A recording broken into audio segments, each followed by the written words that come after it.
Hello students, आज हम civics chapter 2 understanding सेकुलरिज्म्स के बारे में जानेंगे। Secularism, what do you mean by secularism? Secularism is a belief system that rejects religion. यानी कि सेकुलरिज्म एक ऐसा सिस्टम है जो किसको रिजेक्ट करता है? रिलीजन को रिजेक्ट करता है। या secularism means no discrimination against anybody in the name of religion. यानी कि धर्म के आधार पर किसी के साथ कोई भेदभाव ना करना क्या कहलाएगा? Secularism. India is also a secular country. पीछे हमने फंडामेंटल राइट्स जो पढ़े थे उसके अंदर भी मैंने बताया था आपको कि इंडिया जो है एक सेकुलर कंट्री है। यानी कि इंडिया जो धर्म के आधार पर किसी के साथ भी कोई भेदभाव नहीं करता है। यहाँ से चैप्टर स्टार्ट हो रहा है। Imagine your self as a Hindu or Muslim living in a part of the United State of America where Christian fundamentalism is very powerful. Imagine करो कि आप हिंदू हो या मुस्लिम हो और आप कहाँ रह रहे हो? यूनाइटेड स्टेट अमेरिका के एक पार्ट में रह रहे हो जहाँ पर सबसे ज़्यादा क्रिश्चियन जो रिलीजन है वो सबसे ज़्यादा पावरफुल है। यानी कि क्रिश्चियन जो धर्म है उसको ज़्यादा इम्पोर्टेंस दिया जाता है।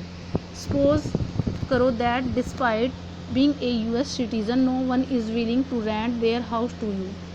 सपोज करो कि आप US के सिटीज़न हो और US के सिटीज़न होते हुए भी आपको कोई वहाँ पर घर देने के लिए भी तैयार नहीं है, रेंट पर भी। How would this make you feel? तो आपको कैसा महसूस होगा? Would it not make you feel resentful? तो क्या आपको इस बात पर गुस्सा नहीं आएगा क्या? What if you decide to complain against this discrimination? तो आप क्या करोगे? आप डिसाइड करोगे कि इस भेदभाव के खिलाफ आप कंप्लेन करें। And were told to go back to India, या फिर हम अपने आप को वापस अपने देश इंडिया जाने के लिए रेडी करें। Would this not make you feel angry? या फिर आपको इन सब को लेकर बहुत ज़्यादा गुस्सा आएगा। Your anger could take two forms. तो आपका ये गुस्सा दो रूप में हो सकता है, टू फॉर्म्स के अंदर हो सकता है। First you might react by saying that Christian should get the same treatment in places where Hindus and Muslim are in a majority. पहली जो दो फॉर्म है उसके अंदर आप गुस्से को कैसे जाहिर करेंगे? पहला तो आप ये कहेंगे कि जैसा क्रिश्चियन आपके साथ बिहेव कर रहे हैं, व्यवहार कर रहे हैं, वैसा ही व्यवहार आप उन क्रिश्चियन के साथ ऐसे एरिया में करें जहाँ हिंदू और मुस्लिम की मेजॉरिटी ज़्यादा है। यानी कि हिंदू और मुस्लिम जहाँ संख्या में ज़्यादा हैं वहाँ पर क्रिश्चियन के साथ भी ऐसा ही व्यवहार होना चाहिए। This is a form of retaliation. और ये जो रूप होगा गुस्से का जो आप ये जाहिर कर रहे हैं वो क्या कहलाएगा? रिटालिएशन। यानी कि टिट फॉर टैट, यानी कि जैसे को तैसा। जैसा व्यवहार आपके साथ क्रिश्चियन ने किया वैसा ही आप उनके साथ करो। और you might take the view that there should be justice for all.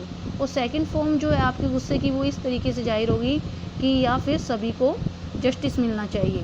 यानी कि आप अपने गुस्से को जाहिर दूसरे तरीके से ऐसे करेंगे कि आप क्या करेंगे? इसके लिए आप जस्टिस की डिमांड करेंगे कि सभी के साथ जस्टिस होना चाहिए या सभी को न्याय मिलना चाहिए। यू मे फाइट, तो इसके लिए आप क्या करेंगे? लड़ेंगे। Stating that no one should be discriminated against on the ground of their religious practice and belief. और किस प्रकार से आप स्टेटमेंट देंगे इसके लिए कि किसी के साथ भी कोई भेदभाव नहीं हो? किसके आधार पर? धार्मिक जो प्रथाएं हैं, धार्मिक जो हमारे बिलीफ है उनके आधार पर। This statement rest on the assumption that all form of domination related to religion should end. और इस तरीके से जो स्टेटमेंट इसके अंदर आती हैं वो आती हैं कि धर्म के आधार पर जो भी डोमिनेशंस किया जा रहा है, धर्म के आधार पर दूसरे व्यक्तियों पर कंट्रोल करने की कोशिश जो की जा रही है उसका अंत होना चाहिए। This is the essence of secularism. और ये क्या है? सेकुलरिज्म का एसेंस। इन दिस चैप्टर, इस चैप्टर के अंदर you will read more about what this mean in the Indian context. यानी कि इस चैप्टर के अंदर हम ज़्यादा से ज़्यादा इंडियन कॉन्टेक्स्ट के अंदर सेकुलरिज्म के मतलब को जानेंगे।